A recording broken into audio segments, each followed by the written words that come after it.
Hello, fellow traders. 'Tis I, TheRumpledOne. Sunday, July 15th, the year 2018. Let's talk trading. Weekly open and gap. Yeah, I know I'm tuning in a little, or sending out a little later than normal, which might be, this might become the new normal. Schedules change, things happen.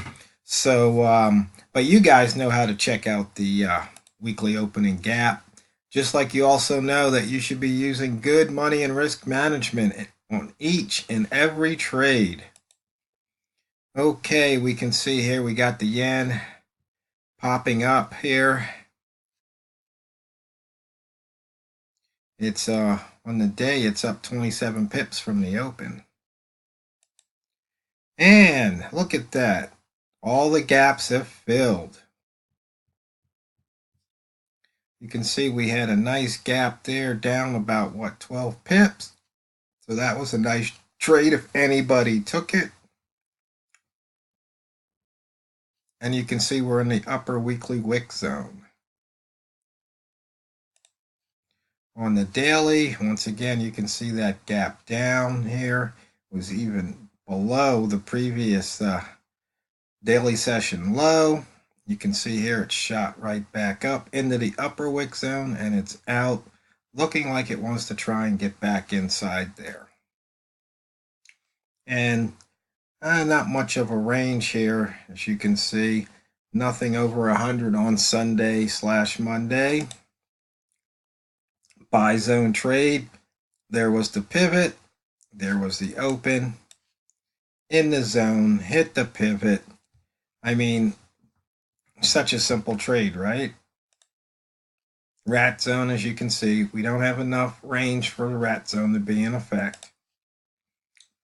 Once again, you can see here we took out that pivot. Here's the weekly pivot. Look for price to come to that weekly pivot sometime later this week. And there's your weekly R1 at 113.30. You got a missed pivot here and a missed pivot here. A couple of missed pivots last week. You can see here we've taken out the last two though. Price action, price action, price action. Oh, geez.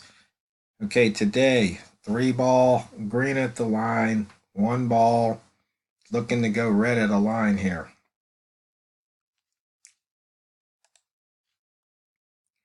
And using the 5 lines from the previous daily session, the high, mid, open, close, and low, you can see here, once again, green at the line, and you go long, and you put pips in your portfolio. Name of the game here in Forex trading, right? And the wick zones. Price doesn't like staying in the wick zone. And let's see, holo set up. Looks like we need to refresh that. There we go.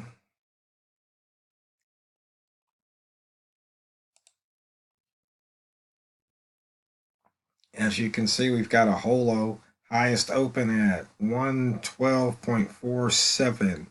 There's your short opportunity right there. And I was out, doing a little socializing. I was shooting pool today, and I made the 8-ball on the break twice in a day. That's the first time I've ever done it. Now, I have done it within a few hours, but I did it once at like about 10 p.m. and then I did it around 1 o'clock in the morning. So that was 2 separate days. But today, it's twice. And we've got our inventory reduction bars. There was the long trigger there.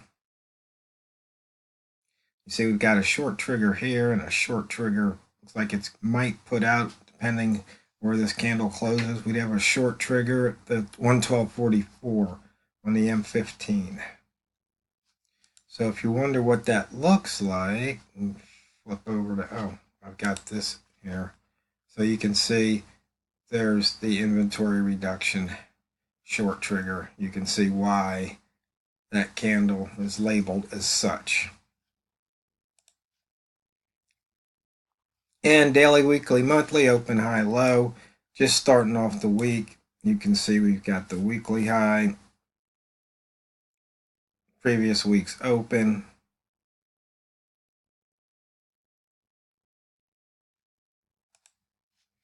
And on the Einstein line, I think I need to refresh that. But then it'll take, let's see, here we go. Time frame, 5 minutes. Go back to the 1 minute. And you can see we're just now starting out from right here. Which way does price go? Does it go up or does it go down?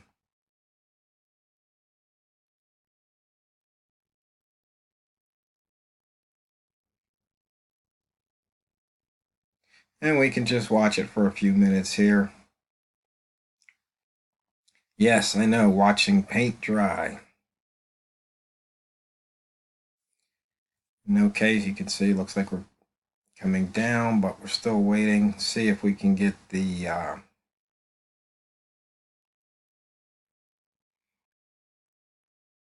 S below the highest right here, the highest bid.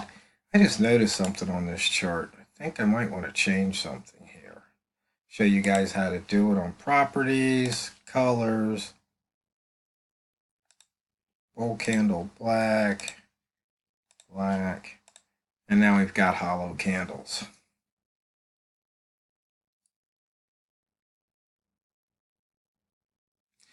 Well, we've pretty much ran through the charts, but let's just take a look here at some of the action here on the week. We've got the pound pairs moving pretty nicely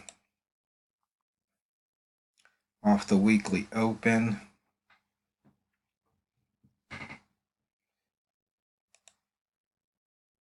Pound Aussie, let's see, pound Canadian.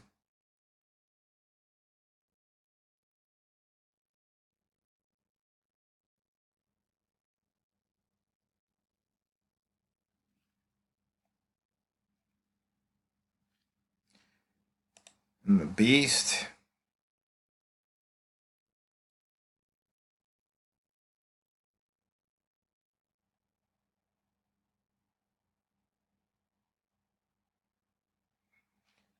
Let's see.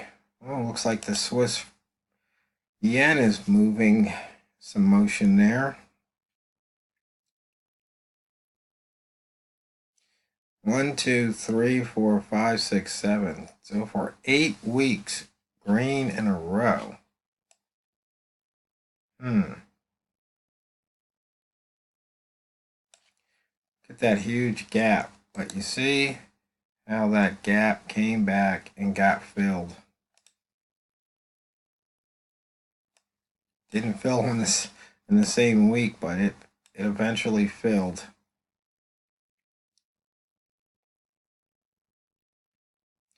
See, is there anything else that looks interesting here?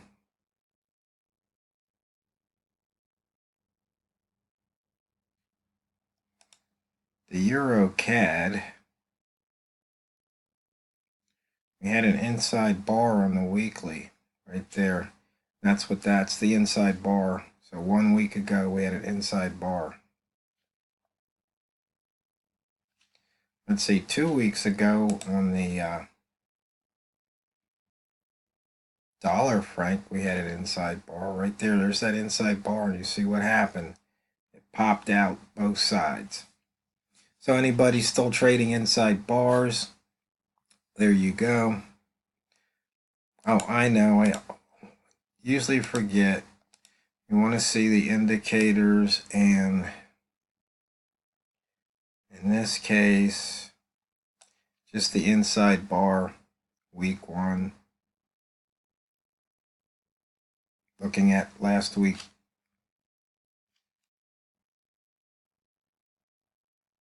So it tells you how long ago there was an inside bar.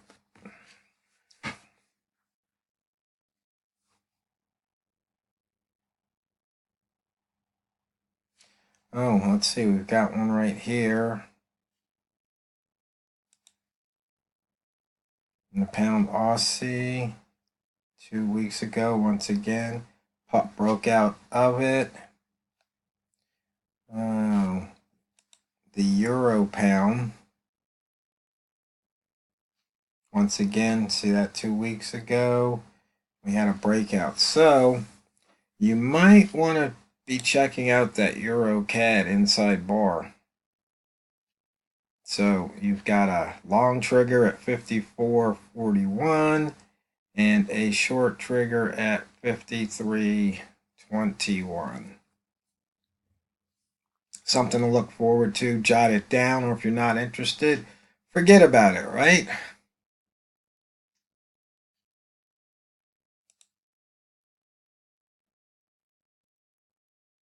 Okay.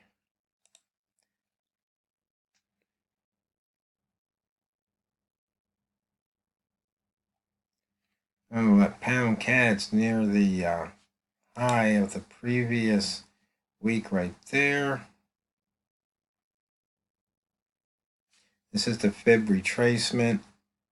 So it's at the 96 level of the previous. Oh, this is actually daily. I'm sorry, not weekly, but daily. So it wants to break out. Dollar Canadian's at the 90 level.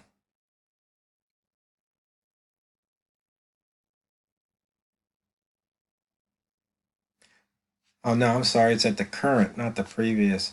D10. So it's 87. So that means it wants to push up. 88. It's going up. But anyway, fellow traders, I hope somebody out there got one of those weekly gap fills. And just remember, it's not what you trade, it's how you trade it. So let's go drain the banks this week.